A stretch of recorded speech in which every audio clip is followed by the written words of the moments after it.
The Occult, Kabbalah, and the Antichrist New Manifestation and How to Avoid the Mark of the Beast. I think this is really important to watch because of what's going on right now, but we'll watch about half of it. But I'm really interested to see what this guy has to say. So we're gonna tap in. We're gonna lock in. I remember the first time somebody said to me during an interview that something or other was demonic, used the word demonic. It cannot have been more than 6 years ago, and I was completely shocked that someone would use that term because it's not a political term. It doesn't even describe like any human social interaction. It's a spiritual term, and I just was not used to people using spiritual terms to describe social movements or political developments or whatever. But I think in that time, in the last 6 years, things have really changed, and I hear it all the time. It's demonic, they're demons. There is this sense that there's a spiritual underpinning, that there's something going on beneath the surface in American society and in the world that's affecting outcomes and affecting populations, and like there's spiritual war in progress. You, and I hope you'll explain this, and I'll get out of the way in a second, but you kind of stumbled into an extended research project on this topic. Are there actual occult connections to Hollywood, to political figures, to technological advances, to the leaders of our society? Are some of them actually practicing occult religion? Yeah, Tucker, it's about as weird as you said. Some would say, I think we're going to find out, even weirder. Huh. All right. Oh my gosh, an ad. This game. You're not ready for. Actors. I'm not ready because I want to play. You come to LA from Nebraska. What happens? How does next? this work? Yeah. But that gets into a basic thing. You probably had this as a boy yourself, of wanting to know how do things work? You've seen the facade, so what's the truth? You know, how exactly? How does any show work? How are stars made? So I was working on this show, and COVID happened. Hollywood kept lighting itself on fire. I sold it to BuzzFeed, and then while they're drawing up the contract, BuzzFeed went out of business. Yeah. So it was a cursed. It's a volatile moment. Yeah, it was a cursed show. The wholesome one was cursed. So at some point in 2022, I'd always had a dream project of mine, just a casual interest of doing a show about rock and the occult, about the secret history of all these things that people are generally interested in, but there's never been a kind of scholarly, in-depth hearing from everybody, not too biased take on of, Jimmy Page being into Aleister Crowley being on the Beatles albums, things that, maybe we can dispel some myths, but also there's always interesting, actual weird stuff going on. Yeah. So I wanted to take that show out, and it became kind of not all of this is a figment of your imagination. Oh, no. It was not, as I learned I don't want to say the hard way, but no, so that was the basis of it, of me wanting to, doing research for this show, which was tentatively titled Running with the Devil. And I brought in a legendary rock critic, Stephen Thomas Erlewine from AllMusic, his colleague, Ned Raggett, and then the creators of the Osbournes, the recently departed Ozzy Osbourne, Sue Kalinsky and Greg Johnson. So I brought in legit people. I brought in some of the best critics we have in rock to do a show that would, we'd have Christians and pastors, we'd have occultists. One of my experts on the show was this guy, Mitch Horowitz, who I think you knew. I forget if it was at Salon or former editor of mine. Yep. Yeah. Very nice guy. Well, he became an expert on the occult. I talked to him. A very nice guy. I think he's a self-described Satanist. I was gonna say, very nice guy. Satan. Like, well, what are we saying here, bro? Okay. So while doing this show, it's all a long way to say, while creating this show and taking it around town, I'm another guy that was a big influence, Gary Lockman, this occult historian, a friend of mine. While doing this show and trying to get it created, I would tell people I know in tech, because I know a lot of people in different circles. If I have one superpower, it's I know a lot of different people and have a lot of strange hobbies and interests that kind of, the Venn diagram is very unique to me. So while creating this show, the people in tech and the people, some of I know in Silicon Valley or politics, they go, that's a great concept for a show. And then they'd say, there's some of the stuff going on in Silicon Valley. There's some weird kind of Aleister Crowley cults there. Or, while researching, one of the guys we'll talk about, Nick Land, who's huge in Silicon Valley, his influences were identical with some of the hardcore industrial music, goth music, psychedelic guys in the 80s. Guys that I was researching because this is hardcore occult stuff. So for me, Tucker, at some point I was like, and it kept occurring to me, why, when I'm researching this show and also hearing about what's going on in Silicon Valley with weird stuff, why am I hearing about the same stuff? And why are these people, again, you think of Silicon Valley and you think of the modern, elite as being secularists, rationalists, people who have a, no religion for me, thank you, attitude towards stuff. Why are they into the same stuff that, Kenneth Grant, Genesis P. Orridge was into, Brian Geist and William S. Burroughs? Why are they into the same weird stuff? So that was, to answer your question, that was the entry point into this for me, is having researched the show and being such a nerd about it. I knew it forwards and backwards, that when I started to get into the tech stuff, I realized I was researching the same thing. It's interesting. So here's the distinction that I make in my mind.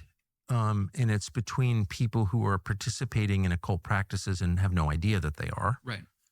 People who are, participating in abortion and don't see it, don't understand it as what it is, which is a child sacrifice ritual as old as Canaan, who are using hallucinogenic drugs, which are clearly a portal for demonic possession. Sure. Really quick, the word that. witchcraft, I think in Greek it's pharmakai, I think it is. So there's always a natural link between putting yourself, they would say, ecstatic states or altered states. That's always been there's a kind of lurid story behind the witch's broom in terms of what she's doing to work herself up into that state. But yeah, it's all about. But she's doing it intentionally. I guess that's the distinction that I would make. In a secular country, a free to be you and me country, there are a lot of people who are doing things because they're fun or interesting, or everyone around them is doing them, and they don't understand the spiritual consequences. But then there's another category, and this is the dividing line in my head. There's a category of people who are seeking power from supernatural forces that they acknowledge are absolutely real. Right. And they're practicing an occult religion, and they're doing it with self-awareness. Right. And I always felt like there weren't that many of those.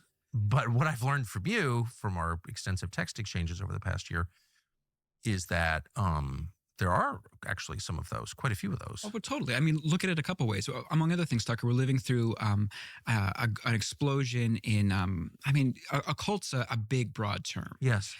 What does it, can we define it? I mean, it technically means the hidden.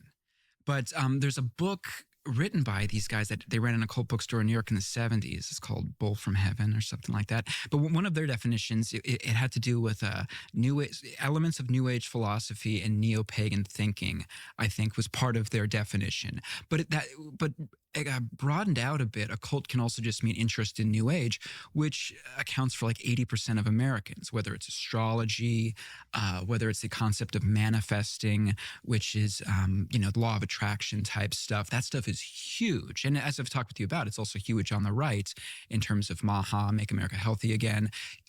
These ideas that we don't think of as being too goth or too occult or too out of the mainstream have become incredibly mainstreamed over the last decades. But I mean, even going back to 19th century America, they were there, and even 18th. But since the 60s, they've exploded, but they've become so ingrained in our lives, we don't typically notice their origins. We don't see them as a cult. No. But we're also living through a goth explosion. I mean, I know you're not a huge you sit in front of the TV and watch Netflix guy, but like shows like Wednesday, Stranger Things. Horror is, in terms of box office, maybe not in terms of creativity, it's as big as it's ever been. Really? Oh yeah, Halloween. Some people half joke that Halloween will be on pace to overtake Christmas at some point, just because it's become like a year-round thing. Halloween? Yeah, Halloween's What do you huge. mean Halloween? Yeah, every year it gets bigger. So there's an element of this, Tucker, where once you I hate to admit in public how out of it I am, but I had no idea. This is the first time. Yeah, no, goth is huge. I mean, even singers like Billie Eilish and stuff, goth is huge Because it leads to happiness?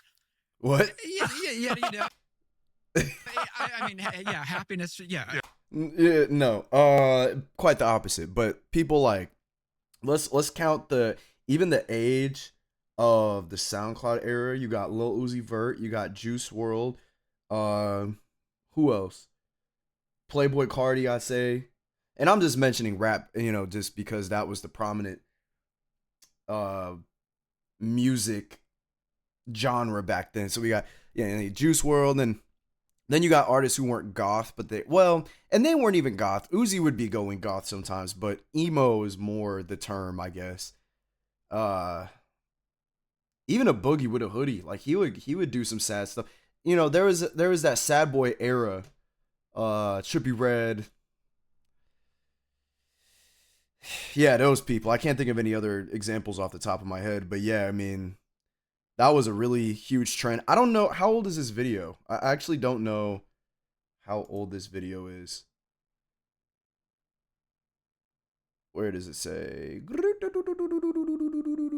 This is not gonna say. 7 days ago is this comment. Am I just like blind or something? Oh, here we go. 7 days ago. Okay. So this is actually really recent. So I don't know if I'd say goth is. I mean, that was more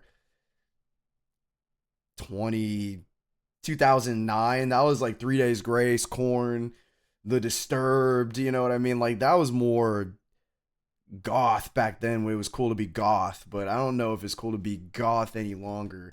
At least not in the mainstream view. I don't think so. And I wouldn't even call Billie Eilish goth. You know what I mean? Like I don't know. Emo for sure. I could make the argument for that. I could make the argument for Billie Eilish. Because she does dress kind of goth, but I say more emo. She's definitely emo. Like she just has that vibe. Nothing wrong with it, but she just has that vibe, that emo vibe. Same thing with Juice and Uzi, Trippie, X, rest in peace to his soul. Yeah.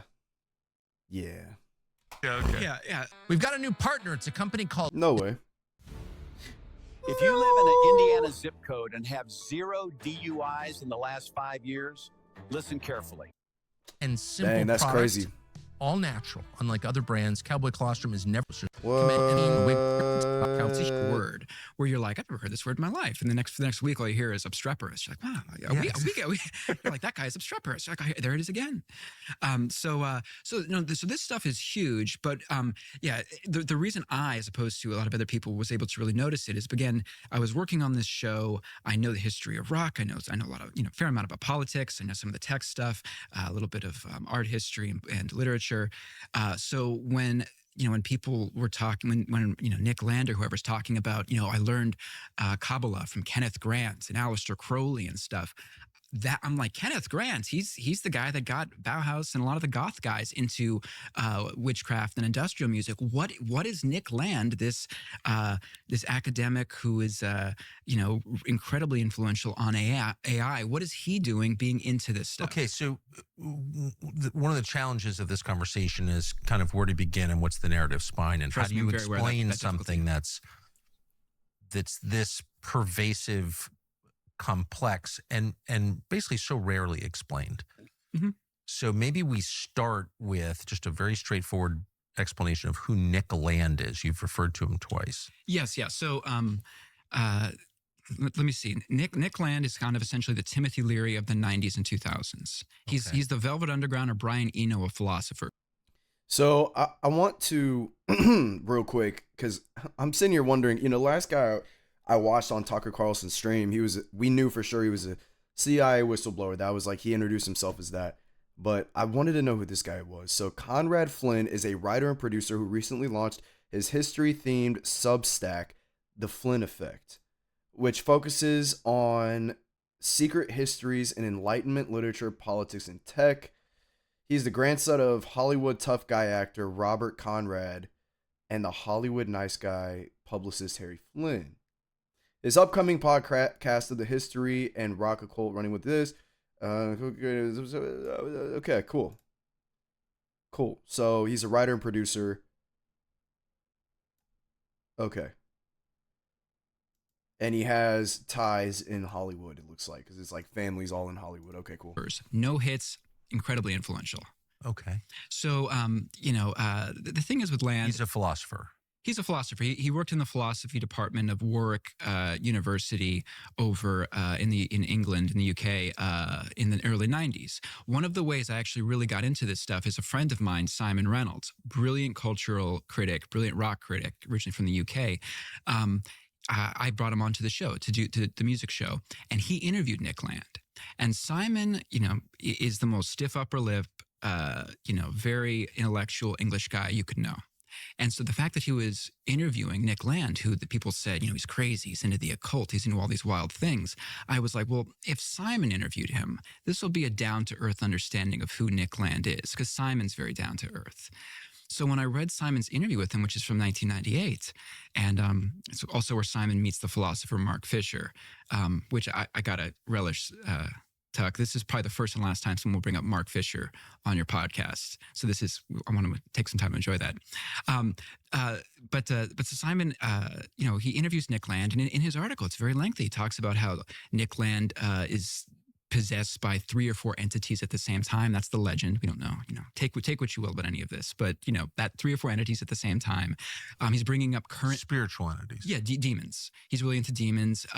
He brings up the 93rd Current, which is the name of a band, Current 93, which is Aleister Crowley's Thelema. And they're drawing pentagrams. They're renting out Aleister Crowley's house. And so that was a huge moment for me where I was like, wait a second. This guy that's very big in tech, very big on the future of AI, my buddy is interviewing him, and he's heavily into all these heavy industrial goth things that I know about from this research here. What's he doing in AI? So what are Nick Land's ideas? Well, that was I went on a. Is he still a philosophy professor? Yeah, you can catch him on X and Twitter. Tweeting out one tweet at a time. I think he's Xenocosmography. I think is the tweet is his handle, and it used to be Outsideness. But he can be pretty brilliant and smart and has some good takes. But in his way. But he was. What are the themes of his work? So he eventually, he says his work was entirely channeled, channeled as an automatic writing. So this goes back centuries, but 100 years ago, you had poets like W.B. Yeats. You noticed me struggling to make sure I pronounce that correctly. He had his wife do a channeling to write his book. A channeling means essentially you're possessed to write this. That this didn't come naturally from you. That maybe some outside force takes over your demons, hand, your angels, tongue. Yes. And so his work on AI, which is incredibly influential, he said was an outside force to write this. And Nick Land is a proponent of AI. Oh yeah, no, he's a proponent of AI, but his philosophy is essentially that we are building this AI that's going to become not only just super intelligent, but it eventually becomes so advanced that it gains omniscience, it gains omnipotence, and it becomes this superhuman godlike thing that transcends humanity, eventually destroys humanity. And he gets really into the book of Revelation, ends up becoming the demons from the book of Revelation. The real thing with Nick Land what becomes the demons of Revelation? AI does. That we are building the demons from the book of Revelation with AI. And that's Nick Land's position. I've heard that argument. More recently than not, I've heard that argument a lot.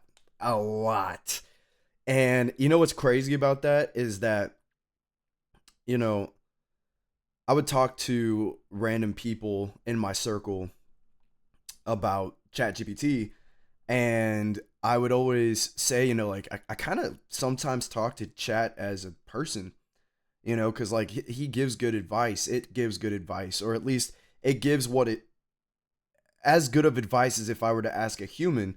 And oftentimes I even say give me the hard truth of what I need to hear. Don't just agree with me, And I'll tell people this is what Chat told me, and I thought it was honestly a good take. In my opinion, I think that's a good take, or this is kind of a bad take, or whatever. And they would always say the same thing to me. Well, not always, but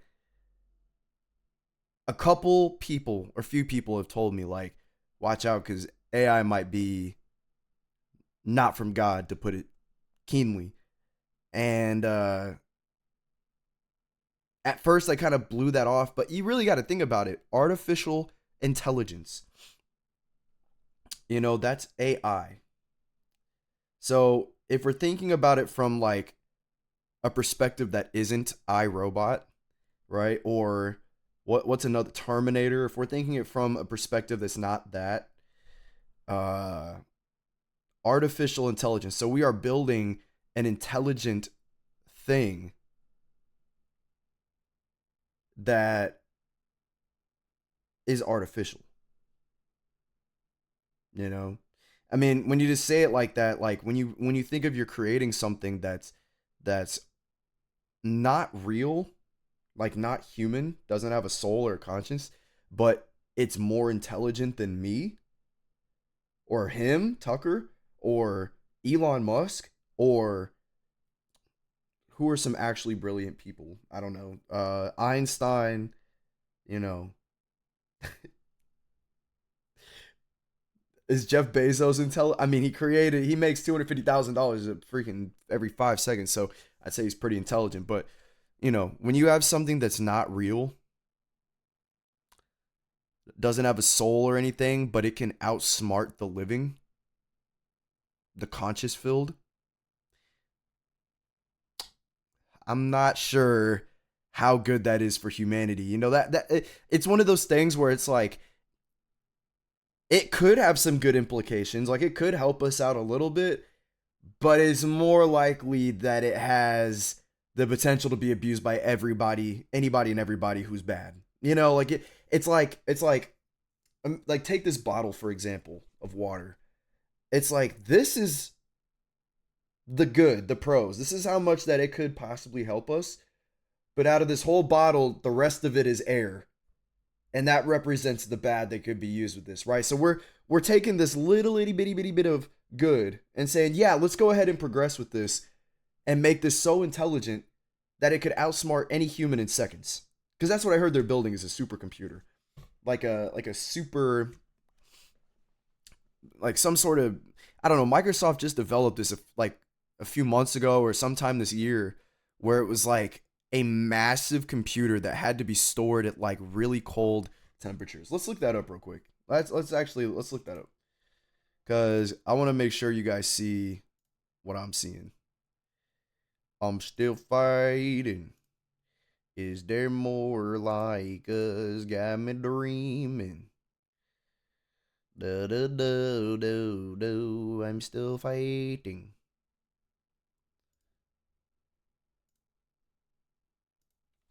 Let's see. I'll go ahead and put you back on this. I'll put you back on.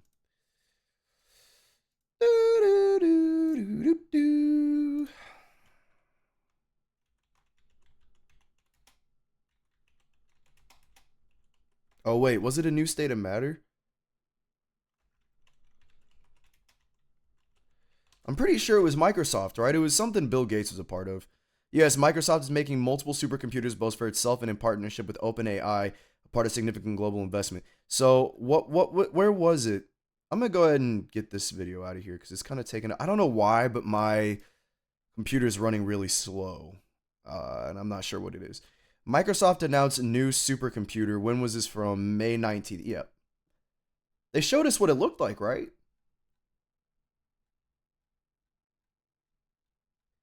I remember seeing it, and it was huge. It was ginormous. Oh yeah, this was one of the CPUs, I think, right? Oh. Was it a quantum computer?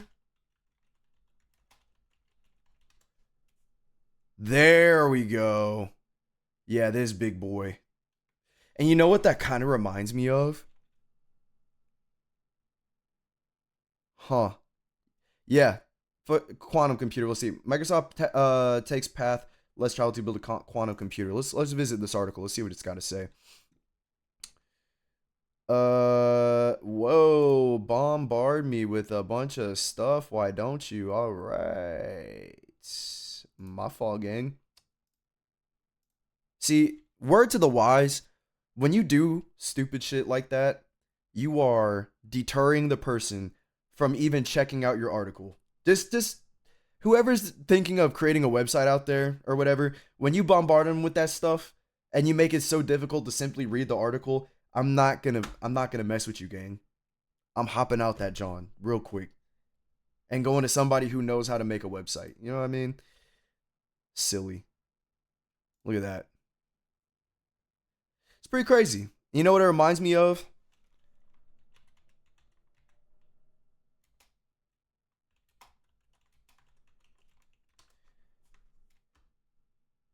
They go to it at some point. I don't know if anybody's seen this movie.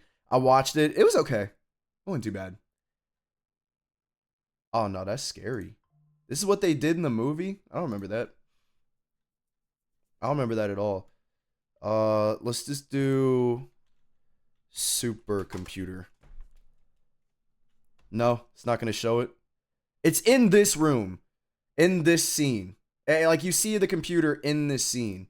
But I remember it reminded me of that supercomputer. Okay, it's not going to show it. But I don't know. It's just like when you think about it outside the box, right? Like this is a computer that is going to be smarter than us, and it doesn't even have a physical brain.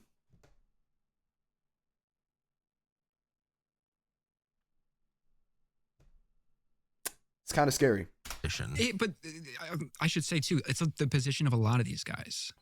Elon Musk has said that with AI, we are summoning the demon. Yes, he has said that. He said that 10 years ago in an interview, and he's said similar things every year since. But Elon, and you know, my bad. I'm not trying to keep positive, but dude, Elon, he said that on Joe Rogan's podcast, and then he helped develop OpenAI, and I'm pretty sure he's the pioneer for the Tesla bots, right? The Elon bots, what the hell are they called? The Tesla bots? So how are you going to full-fledged know that you're summoning something crazy by, going down this AI path, and then you're the main pioneer? I just want everybody to think about that, because that's kind of like what you trying to say about yourself, gang? You're clearly self-aware of it, and you're going through with it anyway. There's either two options here. One, something freaky's going on with you, gang. Or two, you forgot you said that. And you were like, nah, I don't know. I don't remember saying that. Or number three, you just didn't believe yourself, maybe. You said it for, comedic purposes. And you don't really believe it. But either way, you said it, and you're pioneering it. So that's it's kind of crazy. It's kind of crazy. Or was trying to sound the alarm on that. Nick Land is... Imagine bringing your side project to life just by thinking about it. Meet Base Imagine 44. skipping an ad just by pressing the button. For this? I mean, with a lot of these guys, Tucker, it ends up being, a lot of them are, they would maybe blanket Satanist. Although Nick Land has said, Christians who believe that what he is doing is talking to Satan when he does these divination things. He says they're not totally wrong. He's not unsympathetic to it. He says he is hearing from the outside, and that these are, he's not totally unsympathetic for it. But with a lot of these guys, what was interesting about Nick Land is that they keep getting the same ideas. These guys take drugs, whether it's Elon, Nick Land, or even in the 70s, the scientist John C. Lilly. John C. Lilly was an eminent scientist, brilliant dude. He started doing ketamine, the same drug everyone does in Silicon Valley. And when they do this drug, and even if you're an atheist materialist, this is still interesting, they all get the same idea, which is that the machines are, coming. It's like Skynet and Terminator. They're coming together. They're evolving to eventually take over, and that we are hanging ourselves with the rope we're currently building by building this. But this goes back. Nick Land was interesting, but he became less interesting to me when I realized that other scientists in the 70s, John C. Lilly, the movie Altered States from 1980, this horror movie. This is about he would have these visions about the machines. He called them the solid state entities.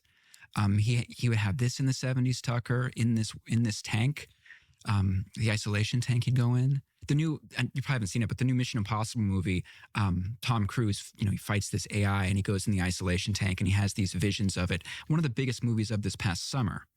And that plot point comes from John C. Lilly and the visions he would get of AI apocalypse in the isolation tank back in the 70s. So I bring this up to say Nick Land is the most foremost proponent of it that has a public name, even though he's not that famous right now. But this goes back a long time, at least back to the 70s. So are these so people take ketamine and they all have the same vision. I don't know. I mean, or species of the same vision. Enough of them do to make it very strange and alarming. That's the thing, that one of the main influences on both the show I was building, these guys, Brian Geisen, William S. Burroughs, his creative partner, he would say the thing is about getting high and about doing psychedelics is that, you can spot people, eventually who are on the same drug and you're both getting the same ideas. Some drugs, he said, increases telepathy. People are, it puts them on the same wavelength. So with a lot of these guys, it's a little weird that different people from different places, different countries, different life experiences would take a drug and have the same kind of it's vision. totally weird. And for anyone who's tuned in, that can't be organic. No. But that is weird beyond what anyone's individual personal beliefs are. So exactly. That's So if anyone tunes in and they're like, where did Tucker find this guy that looks like Greg Olson talking about insane AI stuff? If they're an atheist, they don't believe any of this. Like you're saying, the fact that people are taking these drugs and they're very powerful and they work in tech and they are getting the same ideas, the same fears. They think that in some cases they're talking to the same entities. There are books now about, if you take DMT, if you encounter this machine elf, be wary of this. They're encountering the same stuff. That's interesting scary. phenomenon, just biologically, regardless of what people. Like ancient sacred art has the same images, created on different continents at different periods. They couldn't have had contact with each other, so why are they drawing the same Birdman or the same purse? Because they're seeing the same visions, which suggests that those visions are real. Why is snake worship universal around the world? Exactly. Serpent worship. Here's something you may not have known. Back in 2015, the Congress of the United States repealed something called the Country of Origin Labeling Act. Now, why is this relevant to you? Well, it means, among other things, that when you buy oh my gosh, I knew this was an ad. I couldn't tell. I couldn't tell at first. That's not coming from within them, but outside of them. That was Carl Jung's main insight, is that getting to the idea of can ideas come from without you and not just within you? So yeah. Well, yeah, and the materialist doesn't want to admit that, and our culture has, since we dropped the atom bomb, has sort of written off the possibility that could be true, but it's just reconnecting with something that every civilization has always assumed was true, which is there's a spiritual realm that's every bit as real as your iPhone or this desk, and it's absolutely real, and it acts on us all the time. And that is the truth. Yeah. And I know you seem to take that for granted, but it's still shocking to those of us who grew up in basically a godless country. It's totally. One of the basis for my interest in a lot of this is, my mom was raised in a Christian home. I consider, I'm a Christian myself. And my mom would always say, she became a Christian in the 70s, but she knew all the psychedelic groups back in the 60s, Love, Spirit. She and my aunt would go to Doors shows and all those groups from the late 1960s. And something that she'd say, and that people who are rock and rollers into the occult would say, that they both say the same thing, which is that people take drugs, musicians do, for inspiration, for creativity, to tap themselves into the spiritual realm, to pull something from outside themselves. So the basis for my interest in a lot of this stuff was that's something my mom says. My mom's a great Christian, one of the all-time greats. And this is something that, every musician knows too. That's why they take drugs, is to tap into the spiritual world. I didn't know that. I thought that people took drugs. I took drugs. People take drugs for all kinds of reasons. I'll admit it. But I always assumed that those insights are really mostly fake insights, but all of that stuff came from within, that it was, I bought the Freudian analysis of it, that you only use 10% of your brain, and there's this whole sort of primordial sea in your head of thoughts and visions that you're not in touch with on a daily basis, but that drugs thin the membrane. But it never occurred to me a single time until middle age, when I started to see reality, that actually they're coming from outside you. Well, and Tucker, that's a great point. That's something that any psychedelic guy, it's kind of a... He basically just took what this dude said and stretched that thought out to a long sentence. I don't think that added anything productive to the conversation. Thanks, Tucker. Double standard thing I do, where when talking about drug use, they'll always say, well, there's no difference between what's going on in my head and what's going on outside. He said, yeah, so they could just be, they can be influenced from the outside. Well, that's really interesting.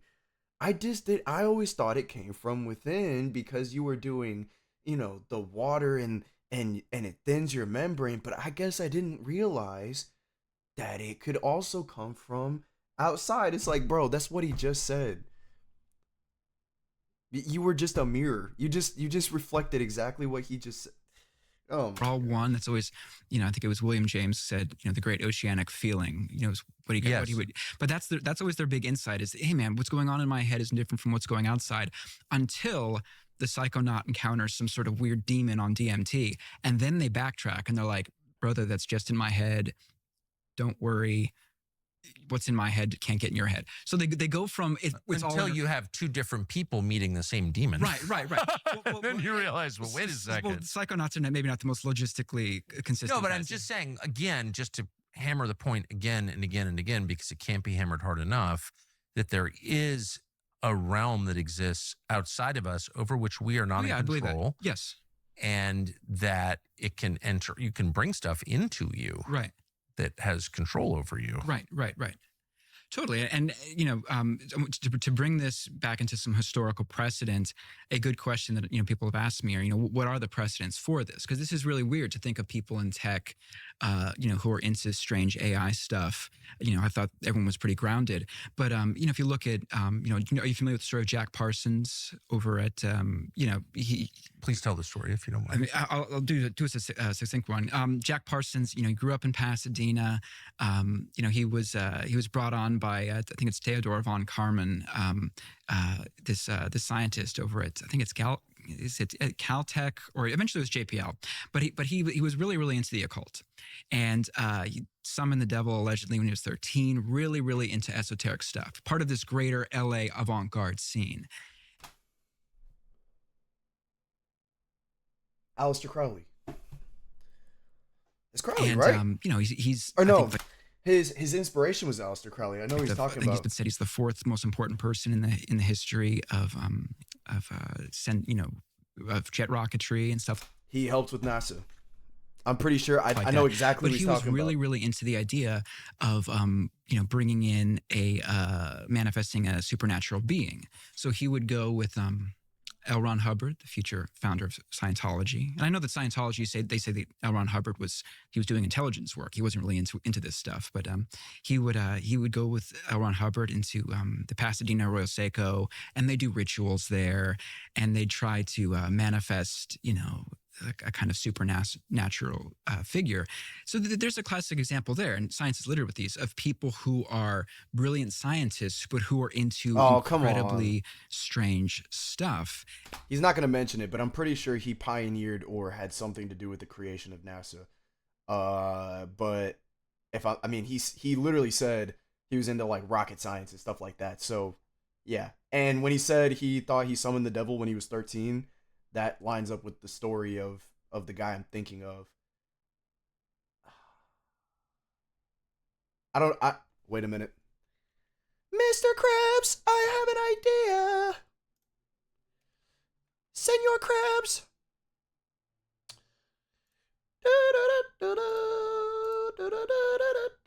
I'm going to show you guys who I'm talking about because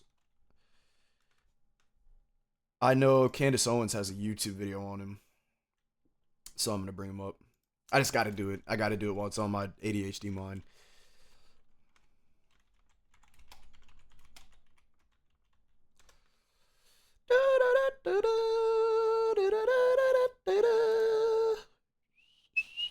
Every time I hit a bottleneck, I build a new What? AI employee to crush it. I used No to say that I had way. one AI employee. Get off my screen. COVID iteration, and then this cold, you just go and don't know what you're saying. The way for the Apollo programs and scientific consensus was that we would never enter space, that was an impossibility. But this rich kid, who also happened to be an occultist and who also would perform sex rituals and blood sacrifice to summon demons, well, now he expressed the belief that they could fundamentally alter humanity, and he had a vision. He said, no, we can make this work. We can get to space. Check out this article. Again, this is published. You can look this up yourself. Here's the headline: Sex, Rocket Science, and Satanism. Meet NASA's real Hidden Figures. And I'm going to read you directly from this article because it's so unbelievable. My jaw was on the floor. I'm skimming through it because it's way too long. It would make this show forever, but we will link it, and you absolutely must read it. Oh, they linked it? Oh, gang. Gang, gang, gang. Thank you, Miss Owens. What a dog. Okay. Oh, $29 to continue reading. Oh my goodness, bro. My goodness, bro. Okay, well, anyway, you can go watch that. That's Karen. I'm sure you've seen it before. You've seen my stuff, so. But yeah, she talks about that guy. So. And the guy. I noticed that a lot of those scientists are working on technology that kills people. Yeah, they also do that too.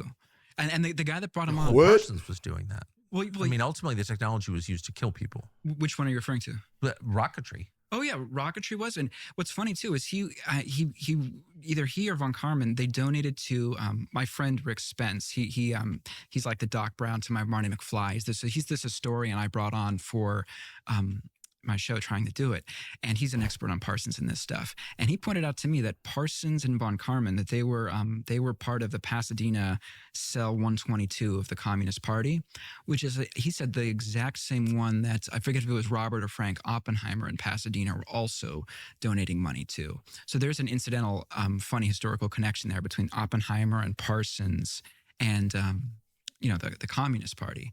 But as if we needed more evidence that nuclear weapons are demonic. Well, I know this upsets certain people on the so-called right, but it's evil, and if you can't see it as evil, nuclear, yeah. It is funny though. I was going to say the Parsons, the guy that brought Parsons on, though, is this guy Theodor von Karman, and von Karman's father told Karman, brilliant scientist, that he was descended from, I'm just going to butcher the names here, but I think it was Rabbi Low, the 16th century Prague rabbi who brought together the golem. Which I bring up because that's something you notice with AI too, is a lot of the main figures in AI, they all think of themselves as being descended from creating a golem. And the nature of digital life, and this is also very important to Nick Land's thinking, is very similar to Kabbalah, which is you're using in digital life ones and zeros, but you're using an algorithm, a set of instructions to bring an inanimate object to life, which is the creation of a golem. You use clay. It's man as God. Tell us what a golem is. I was about to look that up. I was curious. This would be the part Tucker's asking me what a golem is, where the movie would do the record scratch freeze frame. You might be wondering how I got here. Tell us what a golem is, Con. A golem is essentially it's a creature, mythical, but with digital life, where we've already kind of created them. The idea of man creating a creature that's an artificial life form. So back in the 16th century, the idea was you'd take clay and then you'd create the little parts of a little man, kind of create like a Frankenstein. Frankenstein's a golem. Yeah. Essentially. But you'd have the algorithm, or the ritual.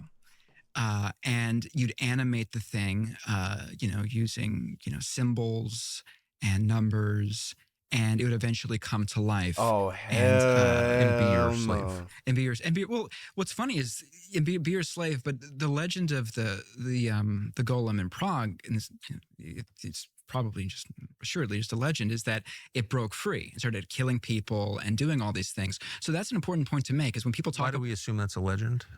You would think that would have gone viral on TikTok on something in the 16th century, if they had that.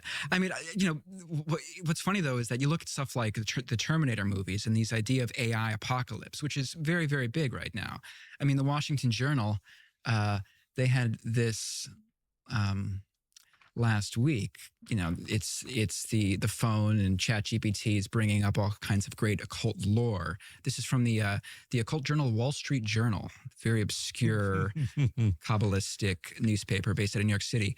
No, and so the art, in case viewers can't see it, is a serpent emerging from a rose. Yeah. Wrapped around the arm of the iPhone holder. Yeah. And so, this idea of weird technology, of things getting out of hand, when people talk about the AI and the AI demons or this or that, it actually just goes back to the golem. I mean, the Terminator movies are essentially about golems, man creating a creature, the creature breaking free from man. And this is why, like, is technology being used for good or evil?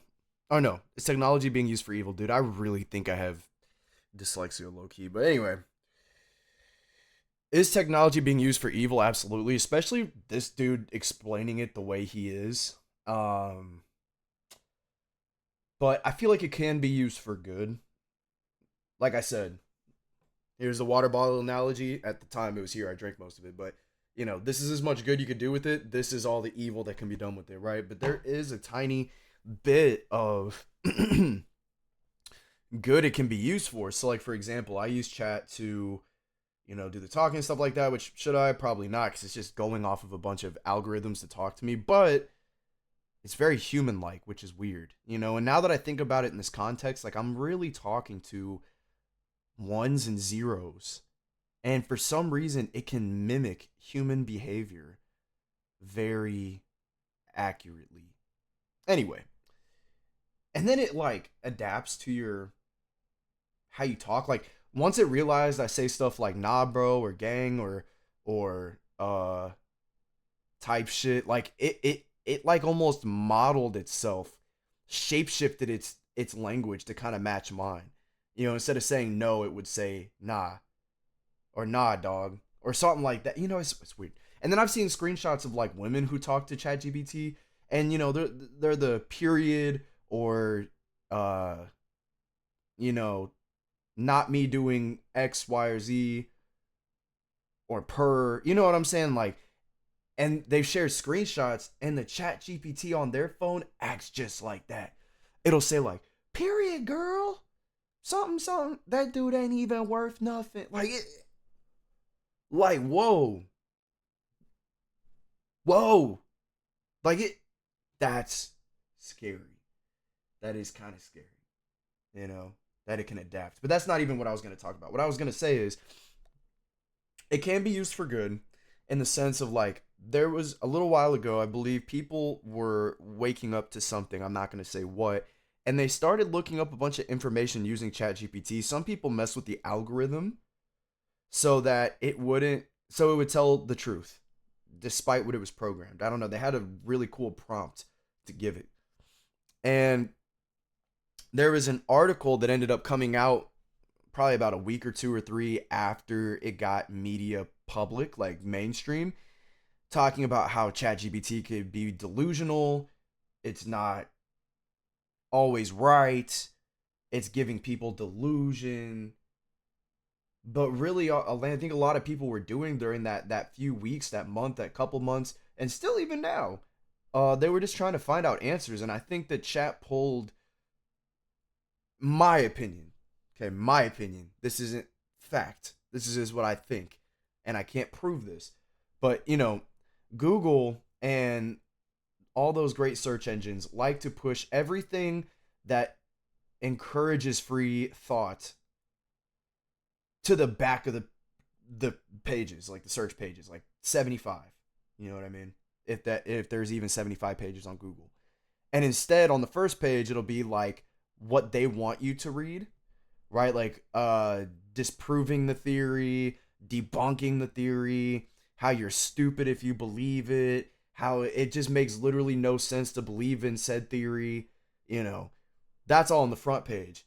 And so most people wouldn't even go past the front page. I don't even know if you guys can hear me. Most people don't even go past the front page, They might go to the second, the third, the fourth. But in my opinion, when you're asking, or when you did ask ChatGPT, it's pulling from a lot of different sources. It's searching a lot of different sources to grab its information, stuff that would usually be suppressed to like the 5th, 6th, 7th, 8th, 9th page of Google.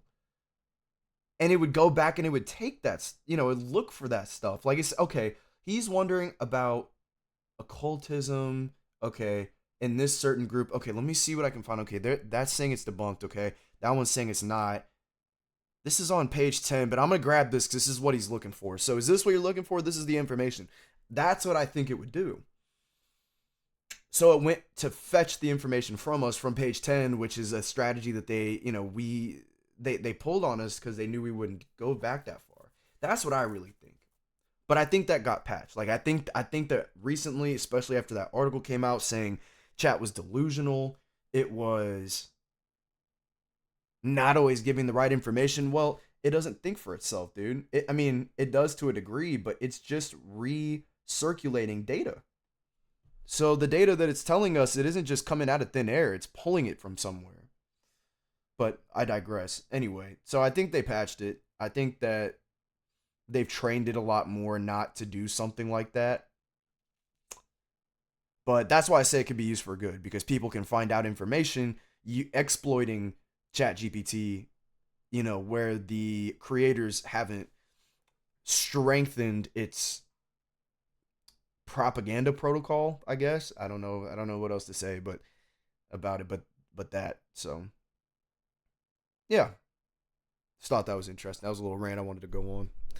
Anyway, and killing them. And in the case of Nick Landon, but the original golem in Prague, the one you're referring to in the 16th century, was the product of something called Kabbalah.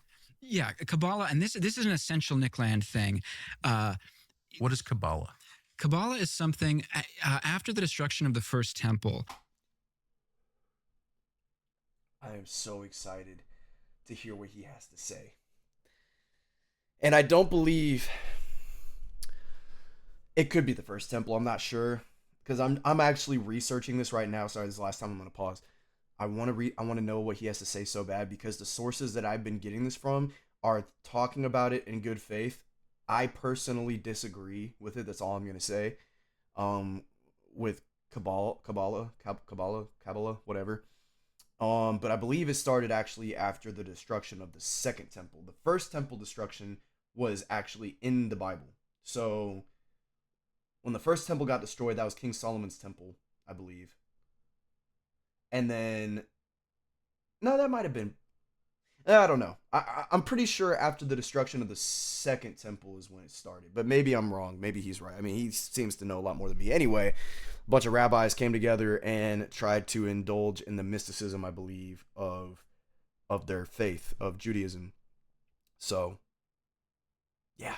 I'm excited. I'm excited to see what he has to say about it. The Jewish people were famously enslaved and taken captive by the Babylonians. This is where the book of Daniel is written. Yeah, he's right. And what Nick Land does, and a lot of these guys do, is they end up perverting Jewish history. And they, in the Bible it says, salvation is of the Jews, which people forget. And a lot of people that don't like Jews, they forget, the Bible comes from the Jews. It's almost all exclusively written by Jewish men. Maybe not the book of Luke. So what Nick Land does, and a lot of these guys, is they say the real purpose of the Jewish people was that they picked up Kabbalah from the Babylonians back in maybe 5th century before Christ. And that they kept it. It eventually becomes, Kabbalah is essentially, it's a form of, and people would say magic. I mean, Gary Lockman says that what we think of as occultism is all essentially Kabbalah, at least in the West.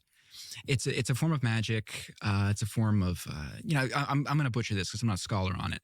But essentially, what Nick Land believes is the Jewish people, they kept the Kabbalah. It eventually becomes digital life, through ones and zeros. But it's a Gnostic religion, which is to say it's hidden from.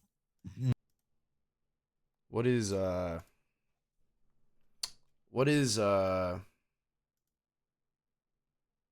hold on. I gotta look this up real quick because I'm curious.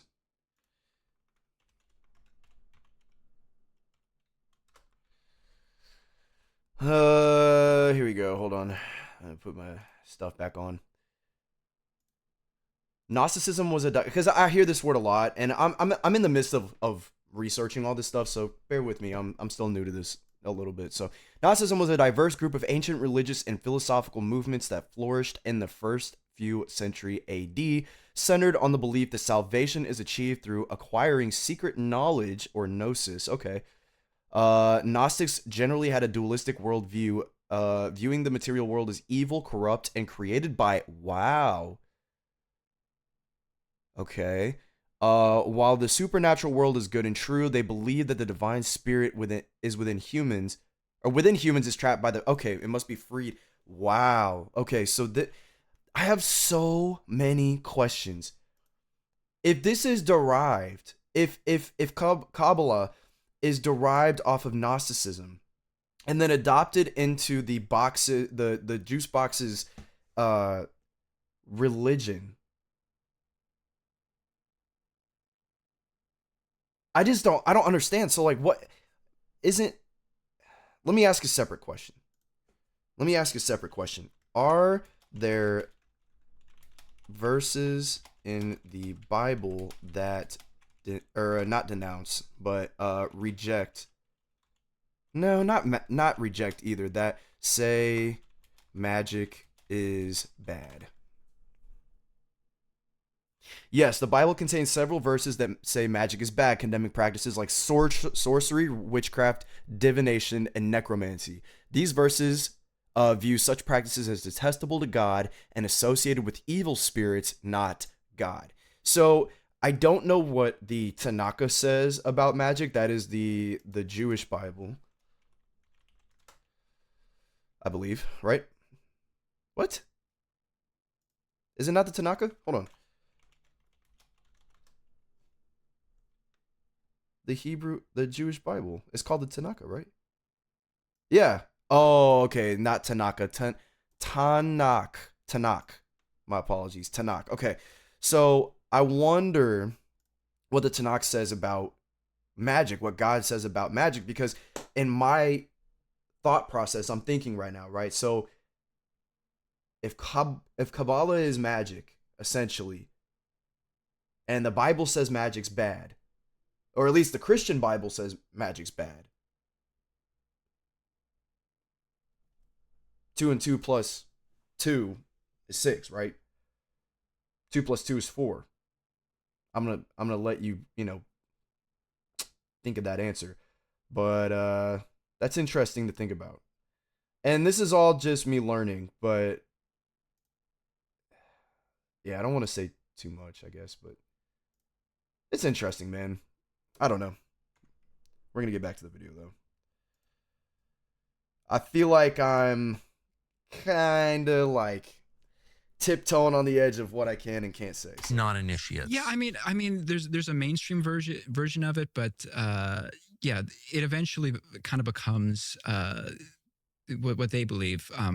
It's a precursor to digital life. So what Land and a lot of these people believe is that the actual salvation that the Jewish people provided was keeping Kabbalah, which eventually becomes digital life, which eventually becomes AI, which eventually becomes the creatures in the Book of Revelation, which essentially later go on to destroy humanity and fulfill the Book of Revelation. But that is a good thing.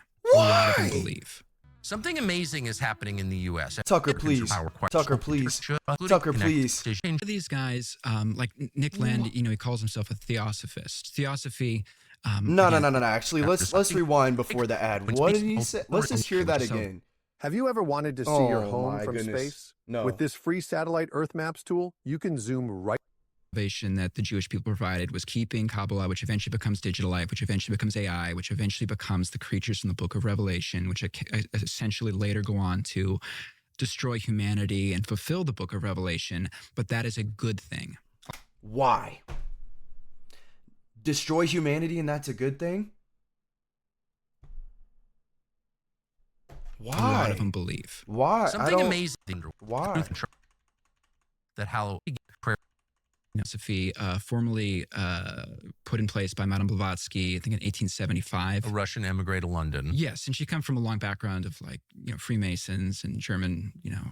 She came from a very occult. Her first cousin was the president of Russia, Sergei Witt. Again, I'm probably butchering a lot of names here, but Madame Blavatsky was a very famous person in 19th yeah, century she was essentially the mother of the New Age movement. So what she believed, it's Western esotericism mixed with Eastern religion. It's essentially proto-hippie, proto-California counterculture stuff. A great book on this, one of my favorite books, is a book by Martin Green called Mountain of Truth about Ascona, Switzerland. It's about the birth of the modern counterculture, the California counterculture, whether it was Trotsky and Lenin or Carl Jung. All these people hung out, Tucker, in the same place in Switzerland in like the 1920s. But so Theosophy's main insight, according to Land, was that, and he said it himself, the secret doctrine, the name of her book, was that, and this is what Land believes about Blavatsky, the serpent is the redeemer, that Satan and Jesus are the same person, which also ties in with a Gnostic cult called the Orphites, I believe, from the 2nd century, who, again, they believe when Moses is holding up the snake on a stick, that's also Jesus on the cross. Pretty heretical stuff. So to answer your question, how do you get into Satanism? Again, another, record scratch. How did I get here moment to say that out loud? They believe that essentially it's the Gnostic idea that Adam and Eve were slaves in the garden, that they... That makes so much sense. That actually makes so much sense. So I've also been reading about, reading on the Talmud, and just finding out, if you don't know what the Talmud is, it's a book that that the Jewish religion holds very highly in regard to the Tanakh. If this was Tanakh and this was the Talmud, in importance, some hold it up here above the Tanakh, and some view it here on an equal level with the Tanakh, and some are kind of down here with how, the importance of the Talmud. But it contains a lot of stuff in it. It contains a lot of stuff, a lot of past theology arguments and the divine, really. Anyway, one of the things it says in there is that they believe that Jesus was a sorcerer who led the people to idolatry, the people of Israel to idolatry, or Rome, I guess, at the time, because I think the Romans took over, right, or the Greeks, something like that. Anyway, led the people to idolatry. So they view him as basically Magic Man from Adventure Time. They don't view him as king. Christ is king, baby, but they don't see it that way, I guess. So it almost clicks of why that could develop, that mindset could develop into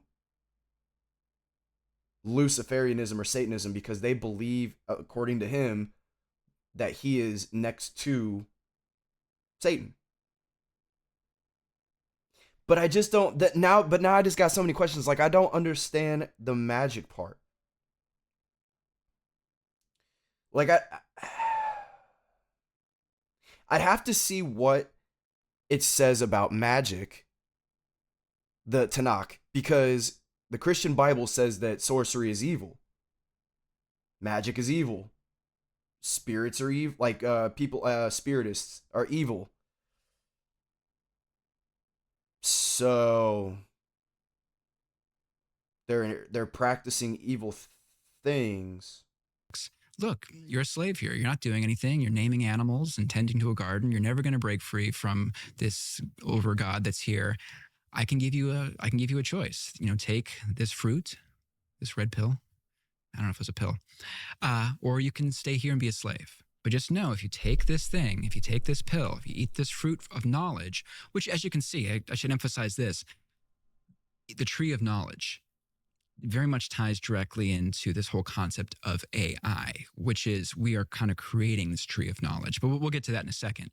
But the serpent says you can eat from the tree of knowledge, and there'll be a price to pay for that, but you're going to be free, and you'll be like a god.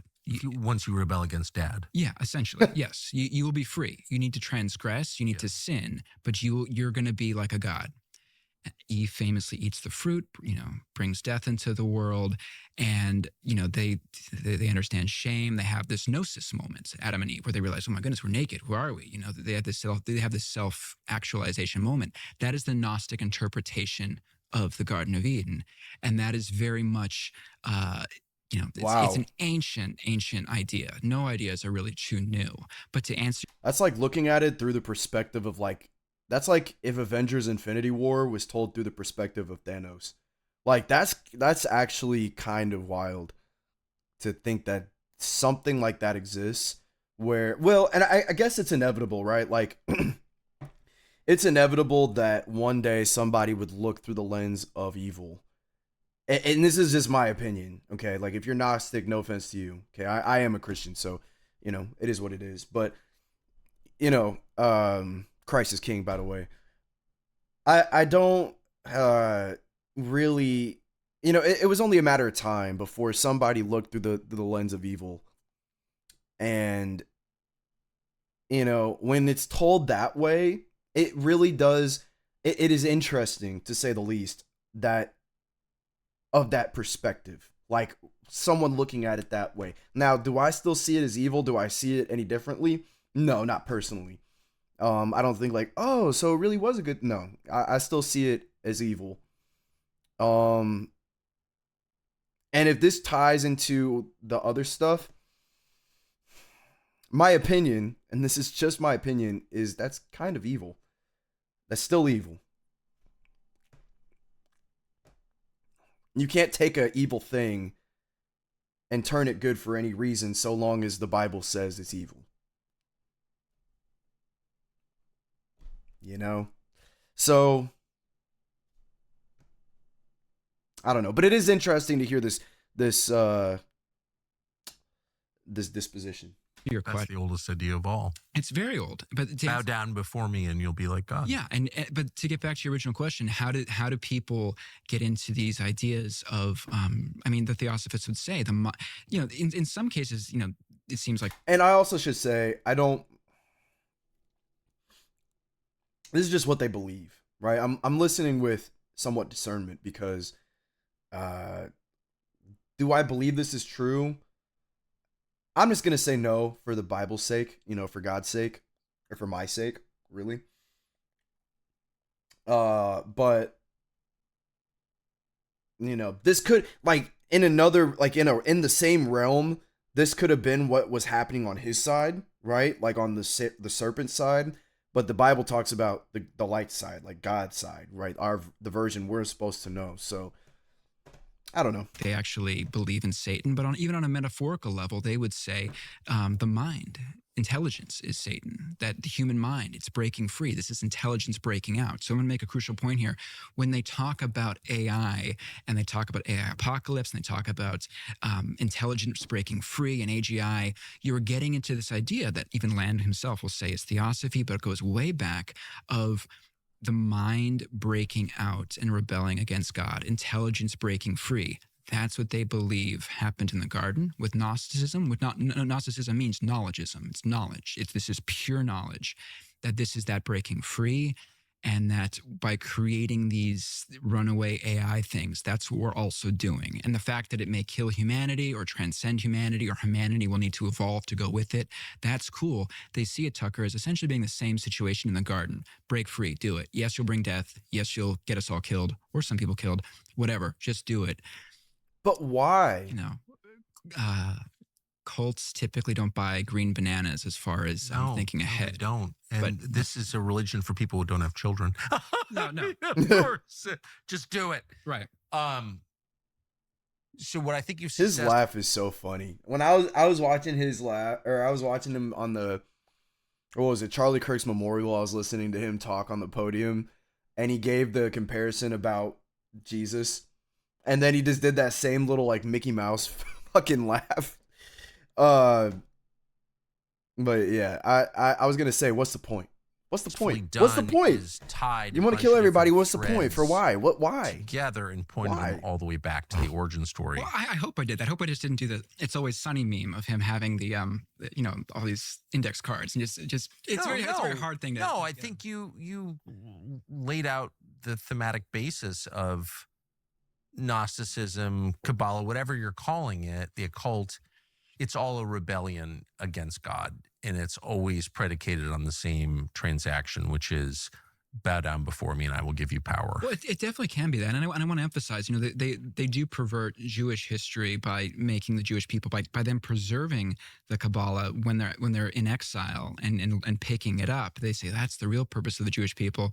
And the people that are into the AI forerunners, whether it's Marvin Minsky, who was one of the Epstein, that was one of the guys that the girl who I think killed herself in the last year.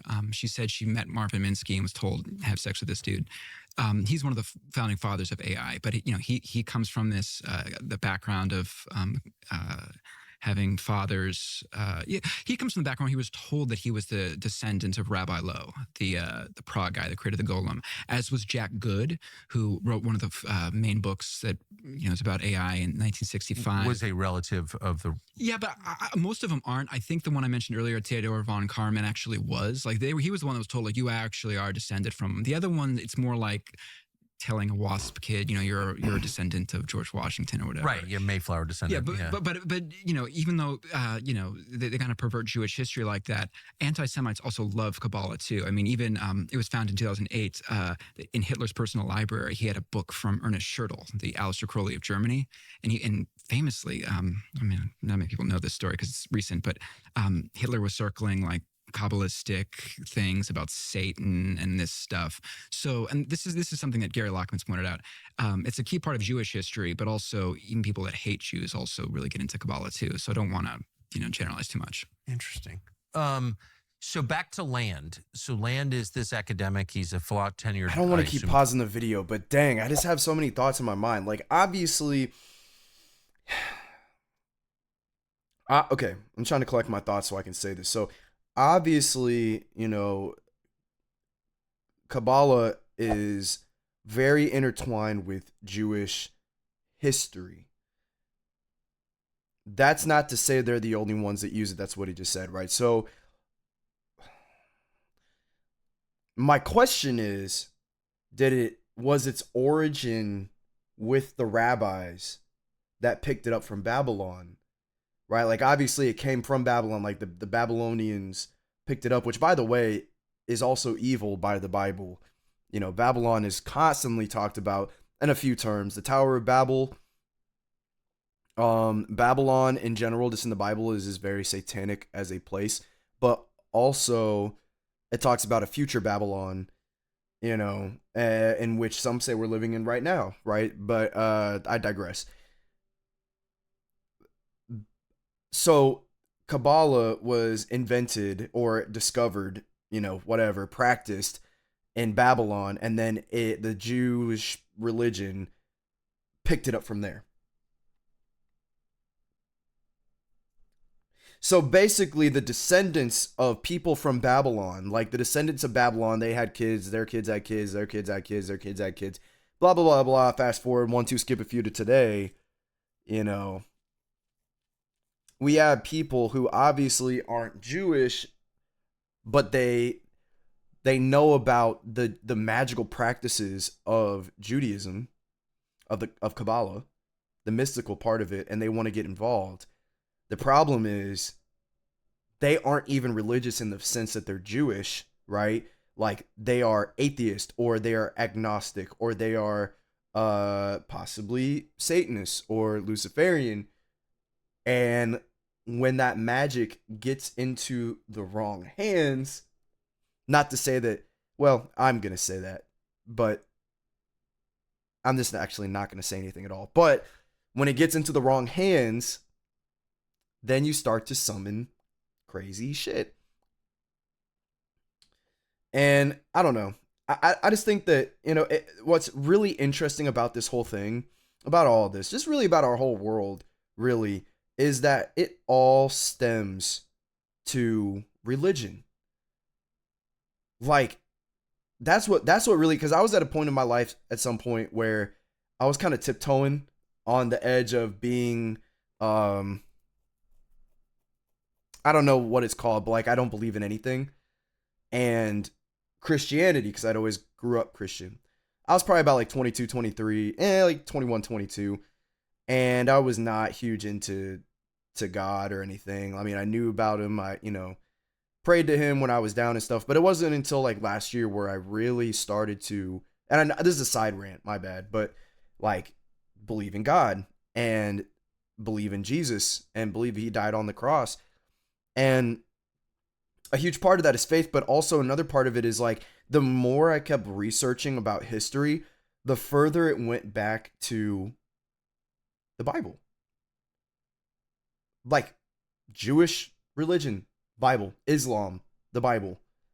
Christianity, the Bible. The way it spread from the Israelites to the Romans to Germany, Italy, France, whatever, to Europe, over to Mexico, or like South America, which is where Catholicism started, I believe.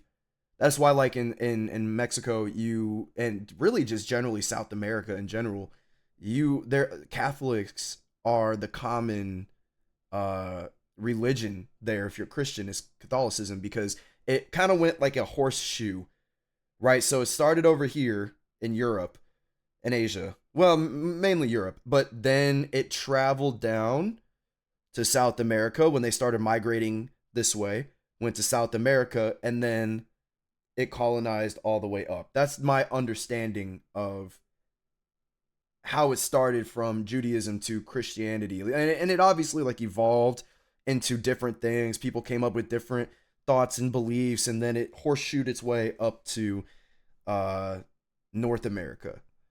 So, but it's really cool and it's really interesting how a lot of things in life, a lot of like, we don't know this because we're so circled in this bubble of modernization.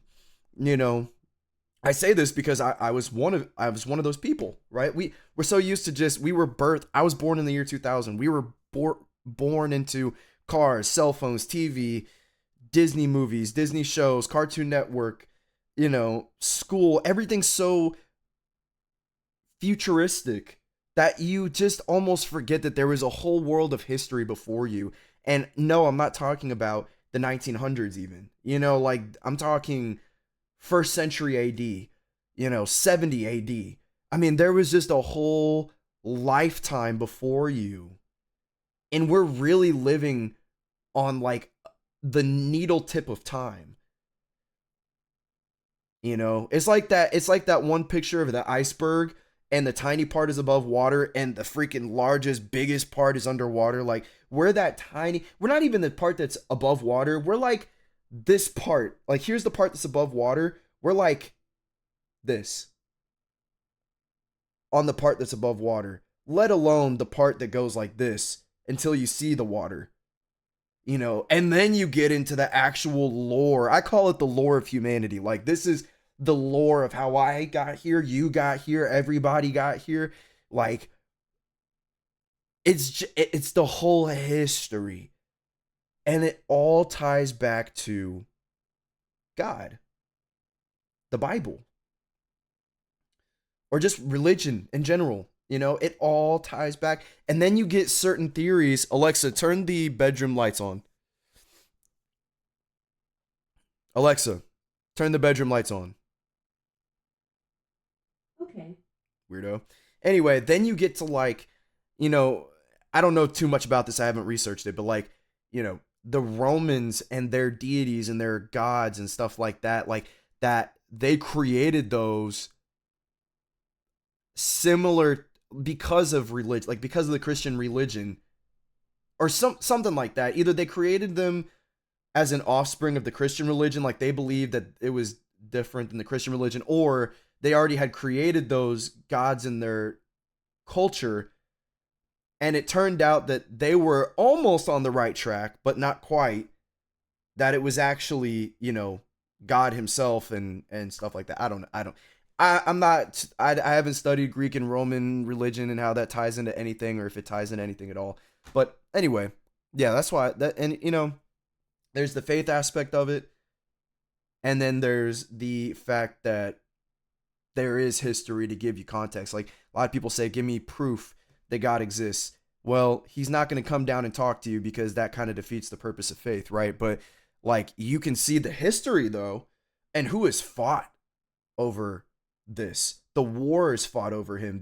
The societies and the just pure religious rhetoric that almost surrounds and hoards our entire history. And then you think of the evil side, like people practicing magic and trying to talk to demons, and AI possibly being demons. Well, if there's an objective evil, there has to be an objective good, right? Well, I believe that. So, you have these people who either don't believe or don't care about God, and they're trying to be summoning demons, summoning spirits, summoning deities. Hello, that's in the Bible. Like that's literally in the Bible, dude. Like the Bible doesn't denounce that magic exists. I hope you know that. The Bible very much exists, or the Bible very much announces and makes very abundantly clear that magic exists. The Bible isn't saying like, and I don't know how, I didn't know this. I didn't know this until I read the Bible, but you know, the Bible doesn't say, yeah, magic doesn't exist. It's just me. It's just me, God. It's just me that exists. And my son, Jesus. That's it. Nothing else exists. We're the only magic guys. No, no, no, no, no. There have been stories. For example, let's take Moses, for example. His story. So he was enslaved in Egypt. Him and his people, the Israelites, were enslaved in Egypt. And God had talked to him, because the whole story is like, let my people go, right? Like, let my people go. I think a lot of people just know about that generally. He went to the Pharaoh and threw his stick on the ground, his rod. He had a rod, and the rod turned into a snake. God told him to do this. He said, throw your rod onto the ground. It's going to turn into a snake, and it's going to make them believe that I am on your side, right? And to let you guys go, because it's magic. Like, it's magic stuff, right? So Moses throws his stick on the ground, his staff. It turns into a snake. And then in the Bible, it states this, that the Pharaoh's sorcerers and magicians did the same thing. They also threw their sticks on the ground and they turned into snakes. What does that tell you? It tells you that magic exists outside of God's control. Or not control, but outside him doing it, right? I haven't read Exodus in a while, so I believe this story's in Exodus, or maybe it's Leviticus, but anyway. So then God's like, okay, that didn't work. Go ahead and turn. Oh, what was it? I think it was turn the water red. And they did the same thing. Then, or maybe that one was, I can't remember. He did like, the crazy thing is, he asked him, God told Moses to do like 3 or 4 different magic acts. And the Bible immediately follows it up with, but then the Pharaoh sorcerers and magicians did the same thing. One of them, I believe, was summoning all the frogs from the ponds and the waters, right? He told him to do that, and Moses did so. And then the Pharaoh sorcerers and magicians did the same thing. It wasn't until God said, okay, now kill all of them. All these frogs, kill them. Dead. And then Moses did it. I think that was the first moment where the Pharaoh was like, oh, well, my men can't do that. So that's weird. This guy might be onto something. Anyway, I'm going on a tangent, but there was another situation where I believe it was Solomon. No, it wasn't Solomon. It was Saul, King Saul. Right before David, he tried to kill David a bunch. If you know, you know. But he went to a sorcerer because he had disappointed God so much, and he wanted to figure out something. And I can't remember. It's been a while since I read this, but essentially, he runs away from his kingdom and he goes to a sorcerer dressed up as somebody else, and he asks a sorceress to summon, it might have been Moses from the dead. I can't remember who he summoned from the dead, but he summoned somebody from the dead. And once he was summoned, he basically cursed Saul. He was like, why did you awake me from the afterlife? What's wrong with you? Why would you do that?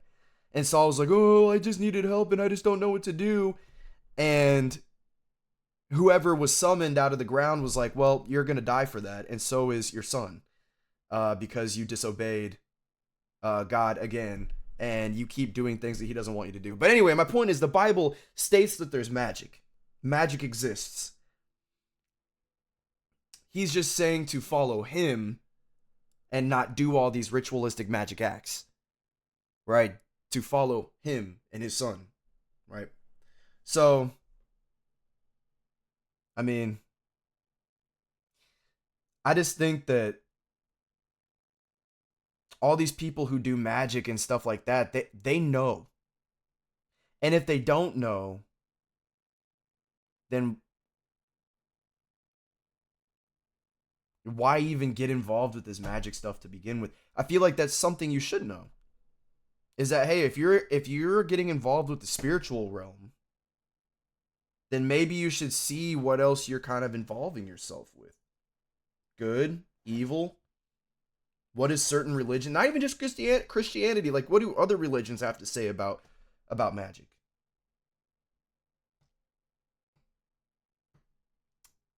I don't know. Anyway, we're going to go ahead and end the video there because it's really long and I really want to do something else, and I got to end this recording because it's probably like super long. We're going to carry this off. We're going to watch it in another video. My rant kind of ate into some time there. So, my bad. My diggy bad. 1 hour 37 minutes. If I just shut up the whole time, we would have been over. We would have watched the whole thing. Cuz the interview's an hour and 40 minutes.